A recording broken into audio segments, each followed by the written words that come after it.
Yo, what is going on, guys? Winner Kills here, and welcome back to a brand new locals feature match. Here we are in round 2 for the week, and we've got Speedroids on the left, piloted by me, yours truly, the Winter Kills, and playing off against Tri-Brigades on the right, my friend Colin C. Goody was on the most recent podcast.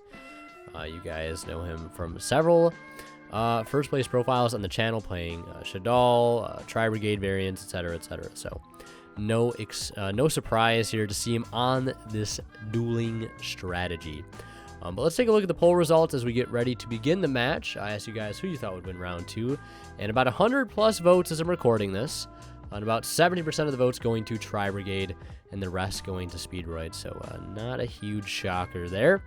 To say that Speedroids is the underdog in this match.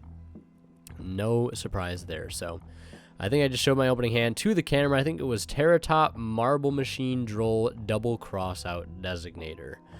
I did lose Dyrel, which is unfortunate. This is not a deck that I really wanted to lose Dyrel against. Granted, I did draw a hand trap, and as you can tell, I am playing Crossout Designator.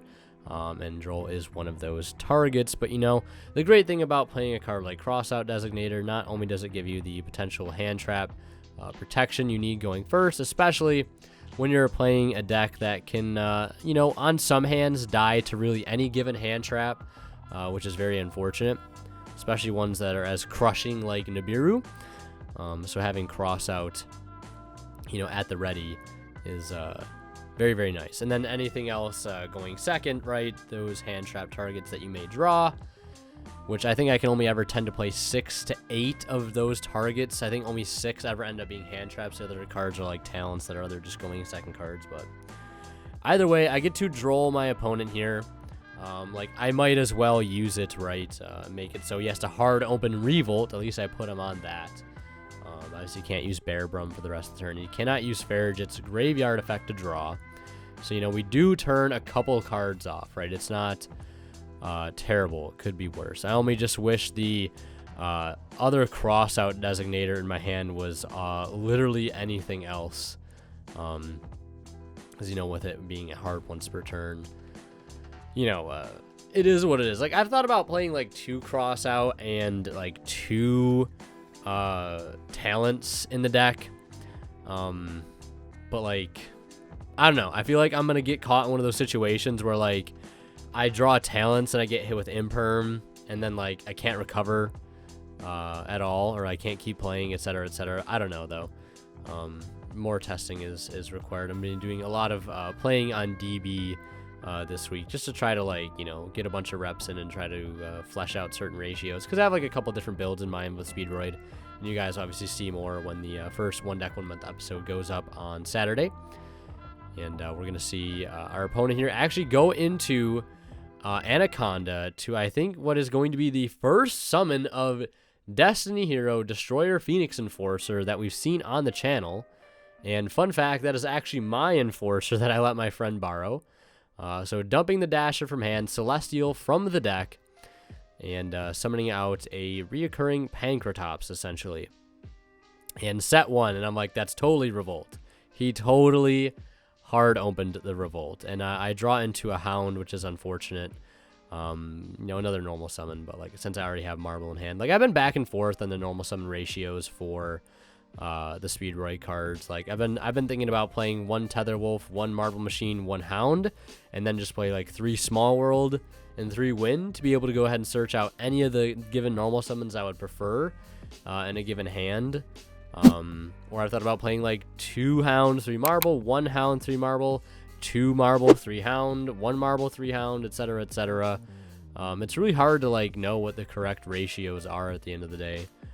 Because, like, Hound is great because, like, you can use an in-deck resource like Duplicate to help you get into your Rubber Band Shooter, and you don't need to burn extenders in hand like Tekatomborg or Car Turbo, etc., to keep comboing.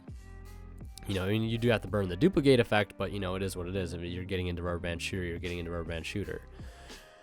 So we summon out Terratop. My opponent's very, you know, hesitant. You know, is this the right place to stop him? Probably not. I mean, in hindsight, it's not the right place. I do have more extenders in hand. And I do summon out Tekatomborg here. He could have done a number of things there. He could have either bounced with the, you know, the double Dragon Lords, and that would have actually been kind of impactful. He could have popped with Phoenix Enforcer. Could have done a lot of things there, but obviously I've yet to commit my normal summon, and that's what I'm trying to do. I'm trying to hold my normal summon until like I absolutely need to. So I'm going for like the Baron play right now with just Terratop, because Terratop on its own is Baron, and that's a really good route. It only is unfortunate because you have to make Baron on your 8th summon, so it really doesn't do too much to play around Nibiru, but it's great for playing into boards because like you get to do all these little weird plays that don't really seem like they lead anywhere right up until you make like Cork Shooter a level 6 and then you synchro for Puzzle, and then maybe they put 2 and 2 together there that you have a synchro 10 play. Because Baron is still relatively new to the format, so a lot of people aren't like super wary of it, although I'm you know, guessing that is going to change very, very soon, or maybe has already changed, because people aren't just looking out for level 8 synchros anymore. They're looking out for level 10s and things like that.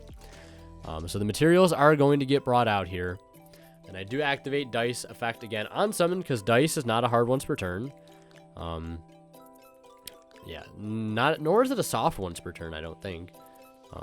So yeah, activating Dice here. We're gonna target Cork Shooter and make it a level 6 or a level 6, yeah. And I could make like another play I could do here is make Terratop a 6 and then sync it for Pegasus and then go into Baron with the Pegasus Engrave. But like I almost in some cases like going for the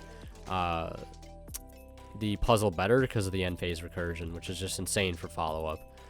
Which I'd have in some cases rather have that than protection from the Pegasus. So, but my opponent does double Dragon Lord, send off the Anaconda to that was weird. Send off the Anaconda to bounce my Cork Shooter back. So now all of the monsters that I have on the field are the same level that they are because I only boosted Cork Shooter. So we go ahead and normal summon Hound, and this can go ahead and dump me another extender into the grave. And like this is a point where like having you know, Hound over Marble Machine I feel like is a little better here, especially since I've already used Tekatomborg. And he's gonna go ahead and Ash the Hound, and I do Chain Cross out Designator, calling Ash Blossom and Joyous Spring, and banishing my copy from the deck. And I go ahead and get to dump Duke here since I already used Tekatomborg to summon the dice from the deck. So like we've already played through 2 interruptions here. We played through double Dragon Lords. We played through Ash. We still have, you know, a little more gas in the tank. I mean, a little bit. Keyword being a little. And I do play Puzzle, which again I think is like, if you're playing Speedroids this format, please play Puzzle in your extra deck. Like, please play Puzzle. Like, you almost can't like afford to not play that card. It's so good, especially since it's like a 1300 body that can become 2600 in the damage step. Like that outs Phoenix Enforcer here, and that outs Appaloosa in some cases, right? Or at least forces a negate, and also with Card Turbo it can get up to like 4200, I believe. Yeah, with the Card Turbo, so really, really strong card. And of course, the most important thing about it is the end phase recursion. So I do summon Puzzle. And the only reason I'm doing this is to try to use my battle phase as a potential out to his Phoenix Enforcer, or a potential way to force it out here. So I do go battle phase. Of course, double Dragon Lords is already exhausted. He's already burned 1 hand trap. And I know the set has to be Revolt at this point. Just has to be. So I go battle phase, attempt to swing into the Phoenix Enforcer. And on attack declaration, he does use the Phoenix Enforcer to destroy itself and the puzzle. And then declaring the graveyard effect of DPE so that a Destiny Hero monster will be summoned during the next standby phase. And then here I go ahead and use Dendon Daiko Duke in the grave. And I think I actually use Dice here as a way to manipulate levels. I think I make Terratop a level 6 here. And the only reason I did this was to potentially bait out like a set imperm, or bait out anything, and it ends up being the Revolt. And like, yeah, I can't play through Ash, double Dragon Lords, DPE, and a Revolt. Really not much I can do there, especially since I drew Marble and Cross out Designator.